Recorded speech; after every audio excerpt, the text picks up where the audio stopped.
Bismillahirrahmanirrahim. Assalamualaikum warahmatullahi wabarakatuh. Alhamdulillahi rabbil alamin. Wabihi nasta'in ala umuri dunya waddin. Assalatu wassalamu ala asrafil anbiya'i wal mursalin. Wa ala alihi wa sahbihi ajma'in, amma ba'du. Baik teman-teman kelas 5 yang dirahmati Allah Subhanahu wa ta'ala. Bagaimana kabar kalian semua? Semoga semuanya dalam keadaan sehat dan baik-baik saja. Amin. Amin ya rabbal alamin. Adapun pada pagi hari ini insya Allah kita akan melanjutkan materi dari pertemuan atau pekan yang kemarin. Oleh karenanya teman-teman silahkan dibuka buku paketnya. Akidah Akhlak kelas 5. Kemudian sambil dibuka halamannya disesuaikan dengan apa yang nantinya sedang Bapak jelaskan atau sedang Bapak sampaikan materinya. Sebelum Bapak menyampaikan, akan lebih baiknya jika kita buka terlebih dahulu dengan membaca ayat Bismillahirrahmanirrahim. Bismillahirrahmanirrahim. Rabbi zidni ilma warzuqni fahma. Amin ya rabbal alamin. Baik, silakan dibuka buku paketnya langsung di halaman yaitu makna beriman kepada hari akhir. Di pekan yang lalu Bapak sudah sampaikan bahwasanya di dalam surah Ar-Rahman Allah Subhanahu wa taala berfirman, "Kullu man 'alaiha fan." Bahwasanya semuanya itu akan binasa, akan hancur, akan musnah. Jadi gunung-gunung, bumi, serta benda langit yang lainnya semuanya akan hancur. Oleh karenanya apa yang harus kita siapkan? Jelas, kita harus menyiapkan bekal pahala, bekal kebaikan yang kita lakukan selama di dunia.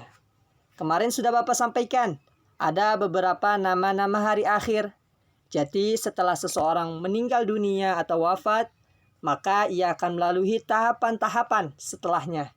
Ada yaumul barzah, ada yaumul ba'ats, ada yaumul hasyr, ada yaumul hisab atau yaumul mizan, kemudian yaumul hasyr, yaumul waid, yaumul jaza, yaitu hari diberikannya balasan terhadap perbuatan yang baik maupun perbuatan yang buruk.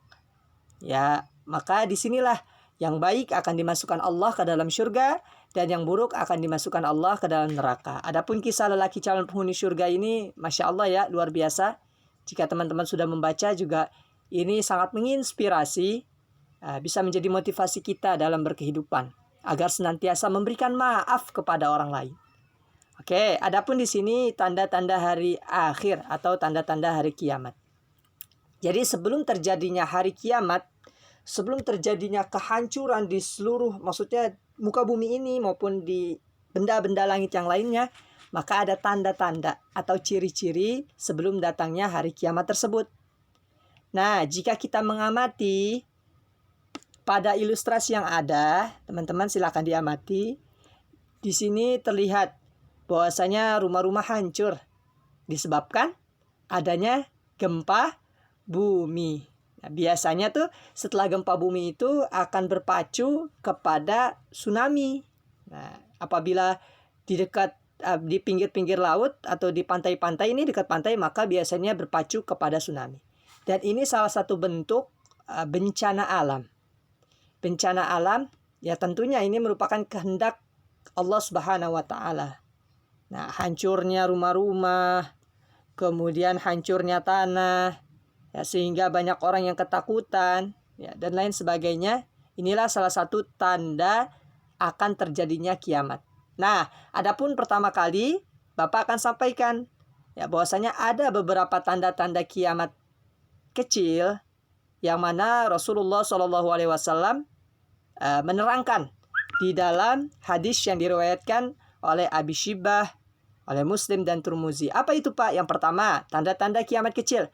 Banyak terjadi bencana alam. Jika kita melihat pada saat ini, banyak di negara kita terjadi bencana alam seperti gempa, kemudian tsunami, kemudian gunung meletus yang terbaru ya, kemudian mungkin banjir, tanah longsor, angin puting beliung, dan lain sebagainya. Itu merupakan salah satu bentuk bencana alam. Dan ini bukan hanya terjadi di Indonesia saja, namun hampir di seluruh negara pasti mengalami, bahkan saat ini sering terjadi bencana alam tersebut. Oleh karenanya bisa jadi ini merupakan salah satu tanda-tanda akan terjadinya kiamat besar nanti, teman-teman.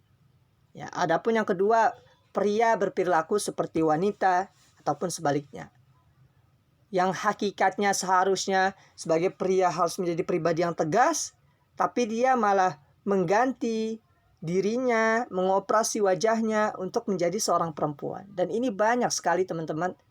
Di lingkungan kita sudah ada beberapa yang seperti ini. Sehingga ini salah satu tanda-tanda bahwasanya akan terjadinya kiamat besar. Adapun orang kaya diagung-agungkan.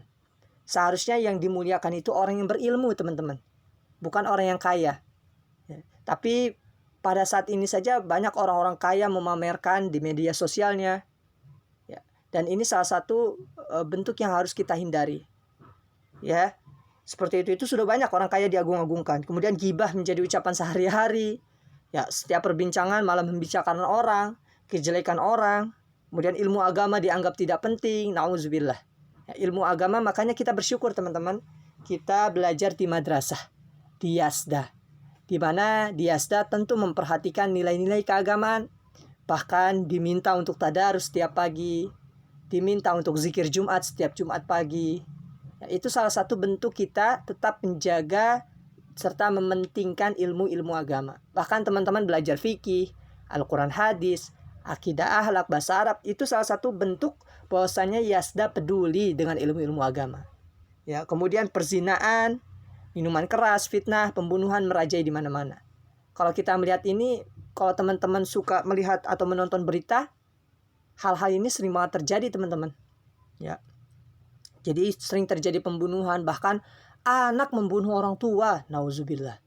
Ya, anak membunuh neneknya atau kakeknya, nauzubillah.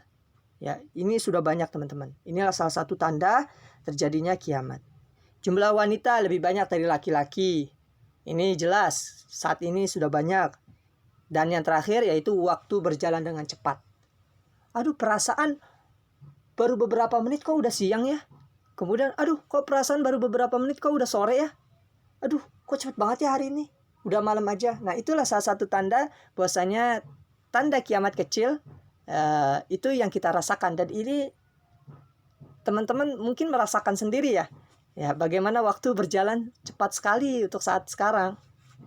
Nah, adapun di sini tanda-tanda kiamat besar. Nah, jadi tanda-tanda kiamat besar yaitu diantaranya keluar Dajjal atau tukang dusta yang mengaku dirinya sebagai utusan Allah. Jadi Dajjal ini adalah pemimpin para iblis dan setan. Dajjal adalah pemimpin para iblis dan setan. Apa tujuan Dajjal? Ya jelas, sebagaimana tujuan setan, yaitu menyesatkan manusia untuk taat kepada Allah. Dia menyesatkan, ya, menggelapkan. Ya, adapun yang kedua, matahari terbit dari barat. Seharusnya matahari terbit dari timur, tapi ini malah sebaliknya, teman-teman. Dan terbenam di barat, tapi ini terbitnya malah dari barat. Inilah salah satu tanda akan terjadinya hari kiamat. Kemudian munculnya binatang ajaib yang disebut dengan dabah yang dapat berbicara. Kemudian turunnya Nabi Isa, karena Nabi Isa ini tidak dimatikan oleh Allah, tidak diwafatkan, tapi diangkat oleh Allah. Kemudian nanti sebelum datangnya hari kiamat atau kehancuran alam ini, maka Allah menurunkan Nabi Isa untuk melawan dari Dajjal. Ini pemimpin para iblis tersebut. Kemudian terakhir yaitu keluarnya Ya'juj dan Ma'juj. Apa itu Ya'juj dan Ma'juj? Adalah mereka segerombolan orang-orang yang kerjaannya merusak. Semua apapun yang ada di muka bumi dirusak oleh Ya'juj dan Ma'juj. Ya, itulah tanda-tanda besar akan terjadinya kiamat. Nah, adapun hikmah, apa sih pelajaran yang dapat kita ambil setelah kita mempelajari iman terhadap hari akhir? Ya, teman-teman perlu kita ketahui terlebih dahulu bahwasanya kiamat pasti terjadi. Ya, kiamat ntar. bohong kali, hoak kali. Tidak teman-teman. Kiamat pasti terjadi. Ini jelas di dalam Al-Quran. Jadi teman-teman tidak boleh meragukan. Harus meyakini bahwasanya kiamat pasti akan terjadi. Ya, karena kita tidak boleh meragukan. Dan setelah kiamat tersebut terjadi, maka Allah Subhanahu wa taala akan membangkitkan kita semua. Nah, apa sih tujuan Allah membangkitkan kita semua? Tentu tujuan Allah membangkitkan kita semua setelah dihancurkannya seluruh muka bumi ini untuk mempertanggungjawabkan setiap perbuatan yang kita lakukan selama di dunia. Teman-teman kalau melakukan kebaikan, insya Allah nanti Allah memberikan buku catatan di tangan kanan. Kalau kita diberikan tangan kanan, maka insya Allah kita diarahkan menuju surganya Allah. Namun sebaliknya, ketika teman-teman diberikan kitab oleh Allah, catatan oleh Allah, namun diberikannya di tangan kiri, maka itu pertanda bahwasanya akan dimasukkannya orang tersebut ke dalam nerakanya Allah Subhanahu wa taala. Nauzubillah min zalik. Semoga Allah menjaga kita semua dan memasukkan kita ke dalam surganya Allah. Dan juga jelas, semoga Allah memberikan buku catatan kita ini di sebelah kanan semua. Amin, amin ya rabbal alamin. Nah, adapun hikmah apa sih Pak yang dapat kita ambil? Nah, jelas setelah kita mempelajari ini banyak hikmah yang dapat kita ambil jadi pelajaran. Yaitu pertama, agar senantiasa kita memperbanyak amal soleh. Berkumpul dengan orang-orang yang sering mengaji, membaca Al-Quran, berzikir kepada Allah. Ini salah satu bentuk kita memperbanyak amal soleh dan perbuatan. Kemudian menjadikan kita menjadi pribadi yang bersikap hati-hati. Tadinya kita teledor, melakukan kegiatan-kegiatan yang jelek, maka kita jauhi. Kita mulai berpikir, kita mulai menjauhi yang namanya maksiat. Dengan apa? Kita berpegang teguh atas agama Allah, atas petunjuk Allah. Apa itu petunjuk Allah? Al-Quran dan hadis Rasulullah. Insya Allah kita tidak akan tersesat. Kemudian yang ketiga yaitu kita berusaha semaksimal mungkin agar menjadi manusia yang baik. Selama hidup di dunia, tidak melakukan kesyirikan, tidak melakukan perbuatan jelek kepada Allah. Kita terus berupaya menjadi manusia yang baik.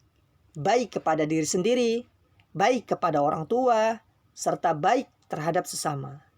Nah, adapun yang keempat, hikmah kita belajar beriman kepada Allah adalah menyadarkan kita bahwasanya pasti akan ada hari kehancuran. Pasti dunia ini akan dihancurkan. Ini jelas di dalam surah Ar-Rahman, kullu man 'alaiha fan. Semuanya akan binasa. Ya, kemudian yang kelima, menyadarkan manusia bahwa kehidupan hari akhir adalah tujuan utama. Teman-teman boleh menjalankan segala aktivitas di dunia ini, silahkan. Namun ingat, nanti puncak kehidupan kita, puncak tujuan kita adalah nanti di akhirat. Ya, jadi kita hidup di dunia ini sementara untuk sebagai bentuk kita bakal masuk surga atau neraka nih. Nah, nanti itu di hari akhir. Maka dari itu, selama kita hidup di dunia, mari kita melakukan hal-hal baik. Mari kita mempersiapkan bekal terbaik sebelum kita menghadap Allah Subhanahu wa taala, sehingga tujuannya nanti diharapkan teman-teman akan senantiasa menjadi pribadi-pribadi yang terbaik serta baik terhadap orang lain, baik kepada diri sendiri maupun baik kepada Allah dengan menjalankan segala perintahnya, serta bahkan baik terhadap orang yang berbuat jahat. Masya Allah, ini keren banget dah, mantul. Ya, ketika orang lain mungkin mencemooh kita, menjelek-jelekan kita, tapi kita lakukan, kita tidak memberikan balasan, namun kita memberikan kebaikan dengan cara memaafkan, bahkan memberikan bantuan. Wah, itu keren banget teman-teman, luar biasa. Seperti halnya Rasulullah itu tidak pernah membenci orang lain. Walaupun ada orang jahat, tetap Rasulullah cinta kepada orang tersebut. Makanya Rasulullah itu menjadi suri tauladan terbaik teman-teman. Nah, semoga Allah memudahkan kita menjadi manusia-manusia terbaik, manusia-manusia yang juga mempersiapkan bekal terbaik untuk menghadap Allah. Amin. Amin ya rabbal alamin. Setelah ini diharapkan teman-teman untuk mengerjakan latihan Ayo Berlatih nomor 1 sampai nomor 5. Ya, Bapak rasa ini teman-teman sebaiknya di buku paket ya. Ditulis di buku paket. Soalnya wajib ditulis. Bapak ulangi, soalnya wajib ditulis. Teman-teman silakan dikerjakan di buku tulis, di buku tulis, kemudian soal ditulis, kemudian jawaban lengkap. Setelah selesai, diberikan nama di atasnya, kemudian difoto jelas dan dikirim ke Bapak. Ya, demikian yang bisa Bapak sampaikan, kurang lebihnya mohon maaf. Semoga yang kita pelajari dapat bermanfaat bagi kita semua. Amin ya rabbal alamin. Kita tutup dengan membaca ayat Alhamdulillahirabbil alamin. Alhamdulillahirabbil alamin. Assalamualaikum warahmatullahi wabarakatuh. Assalamualaikum warahmatullahi wabarakatuh. Makasih.